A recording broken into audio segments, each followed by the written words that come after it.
தமிழராட்சி பார்த்துட்டு இருக்க எல்லாருக்குமே வணக்கம். இப்போ ஸ்டாலின் அவர்களும் விஜய் அவர்களும் சந்திப்பு தான் அரசியல் வட்டாரத்தில் மிக பெருசா பேசப்பட்டு இருக்கு அப்படின்னு நம்ம சொல்லலாம். விஜய் அவர்கள் முதலமைச்சர் ஆன பிறகு எல்லா பெரிய தலைவர்களையும் சந்திக்க போவதா சொல்லியிருந்தாரு. அதுல நேத்தி வீரமணி அவர்களை சந்திச்சிருந்தாரு அப்படின்றது ஒண்ணு இருக்கு. இன்னைக்கு வைகோ அவர்களை சந்திக்க போவதான ஒரு செய்தியும் சொல்லியிருந்தாங்க. ஏற்கனவே சிபிஎம் சிபிஐ தலைவர்களை சந்திச்சாங்க. அப்புறம் விசிகா தலைவரை சந்திச்சாரு விஜய் அவர்கள் அப்படின்றது ஒண்ணு இருக்கு. இந்த நிலையில இப்போ விஜய் அவர்கள் சீமான் அவர்களை சந்திக்க போவதா, அதாவது அவர் வீட்டு பாலவாக்கத்தில் இருக்கு இல்லையா, அந்த பாலவாக்கத்தில் இருக்கிற அவர் இல்லத்திலே போயிட்டு விஜய் அவர்கள் சீமான் அவர்களை சந்திக்க போவதான ஒரு செய்தி ஒன்று வெளியே வந்திருக்கு.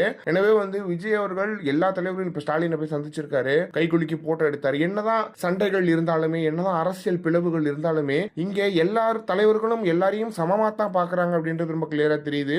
அதே மாதிரி என்னதான் தோல்வி அடைஞ்சிருந்தாலும், என்னதான் வெற்றி அடைஞ்சிருந்தாலும், அதற்கெல்லாம் அப்பாற்பட்டது இந்த மனிதத்துவம் அப்படின்றத விஜய் அவர்களும் இந்த அரசியல்ல புரிய வச்சிருக்காரு அப்படின்றது எனக்கு விஜய் பக்கத்துல ஒரே ஒரு சின்ன சந்தோஷமா இருந்துச்சு. ஆனா அதே நேரத்துல சீமானவர்கள் ஸ்டாலினை சந்திச்சா அது காசு வாங்கிட்டாரு. ஆனா விஜய் அவர்களை ஸ்டாலின் சந்திச்சுட்டு அது காசு வாங்கினது இல்லையா அப்படின்றது ஒரு கேள்வியா வருது.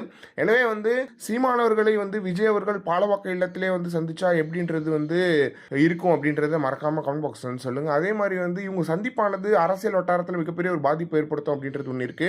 ஏன்னா ஸ்டாலின் அவர்களை விஜய் அவர்கள் பேசாத பேச்சு கிடையாது. அதே மாதிரி விஜய் அவர்களை சாட்டை திருமுருகன் பேசாத பேச்சு கிடையாது. அதே மாதிரி சாட்டை திருமுருகன் சீமானவர்களையும் தாவேகா கட்சியினர் பேசாத பேச்சு கிடையாது அப்படின்றது ஒண்ணு இருக்கு. ஆனா அதெல்லாம் தாண்டி நம்மளோட நண்பர்கள் அப்படின்றத மறுபடியும் வர அரசியல் தலைவர்கள் எல்லாரும் இப்ப சீமானவர்களுக்கு ஒண்ணுன்னா ஸ்டாலின் நிக்கிறதா இருக்கட்டும், அதே மாதிரி இப்ப எல்லாரையுமே விஜய் அவர்கள் மீட் பண்றதா இருக்கட்டும், ஸ்டாலின் அவர்களுக்கு ஒண்ணு சீமான் போய் என்னதா இருக்கட்டும், இதெல்லாம் பெரிய அரசியல் மாண்பை காட்டுது அப்படின்றதுல எந்த ஒரு மாற்றமே கிடையாது. இதை பத்தி என்ன நினைக்கிறீங்க அப்படின்றத மறக்காம கமெண்ட் பாக்ஸ் சொல்லுங்க.